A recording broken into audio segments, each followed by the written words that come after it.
In our last video, we talked about the graveyard of hobbies.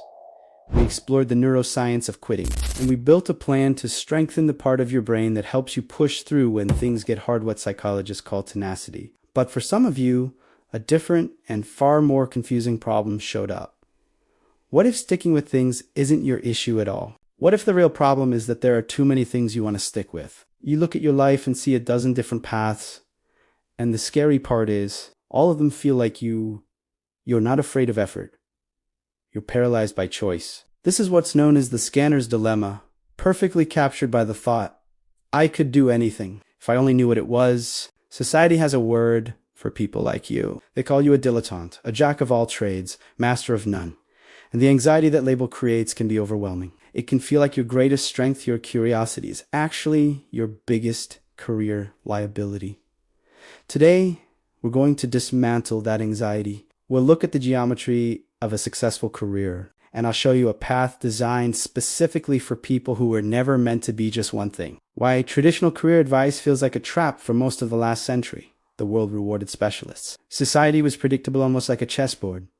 The rules were clear, and success meant going a mile deep in one narrow field. Psychologists call this a kind learning environment. It rewards repetition and specialization. This is the world of the I-shaped person, one deep pillar of expertise. But that's not the world we live in anymore. Today's world is a wicked learning environment. The rules constantly change. Feedback is delayed, and patterns are hard to see. Think about the difference between a golfer and a firefighter. A golfer operates in a kind environment. The rules never change. Feedback is immediate. A firefighter works in a wicked one. Every situation is different. The rules are unclear, and yesterday's expertise may not apply at all. In a wicked world, hyper-specialization can create blind spots. Now, to be clear, we absolutely need specialists. Their depth is incredibly valuable. The problem isn't specialization itself. The problem is treating it as the only valid path. When one standard is used to measure everyone, people like you end up feeling broken when your brain is simply built for a different kind of world.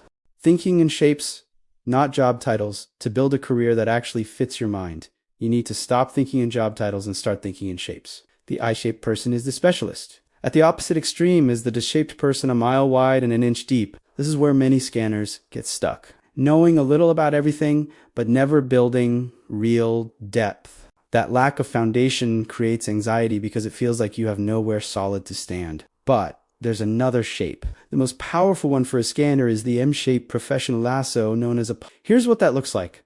Maybe one pillar is data science. You go deep there. That pays the bills. Your second pillar is storytelling. You go deep there too. And your horizontal bar connects interests like psychology, history, and design. Suddenly, you're not a distracted data scientist. You read a person who can translate complex data into a compelling story that a CEO actually understands. That combination is rare.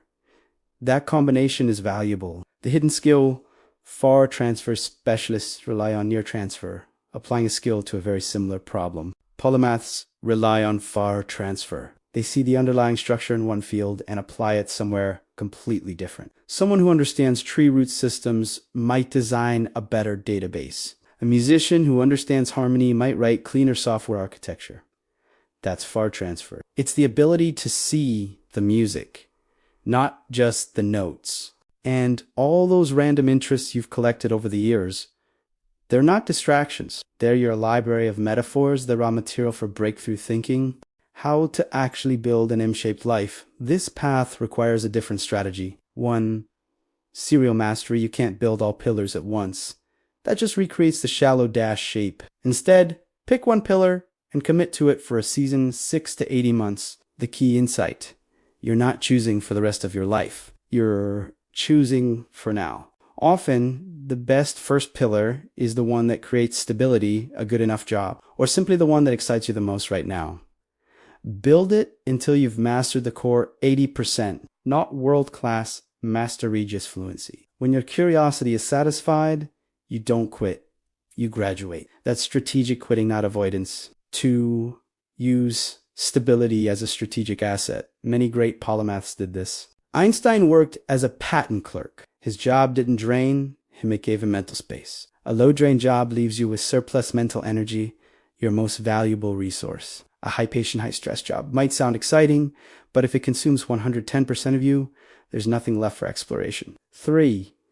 Build an external brain. A scanner's mind generates more ideas than it can hold. Your brain is an idea factory. Your working memory is a tiny workbench. That's why you need a system. Nicholas Luhmann published over 70 books using a system called Zettelkastenjuan Idea P. Connected over time. When you get obsessed with medieval architecture for a weak capture, stored in Notion or Obsidian, then let it go without guilt. Years later, that old idea might unlock something new. That's how dots get connected. The bigger picture, you're not a dabbler who lacks grit.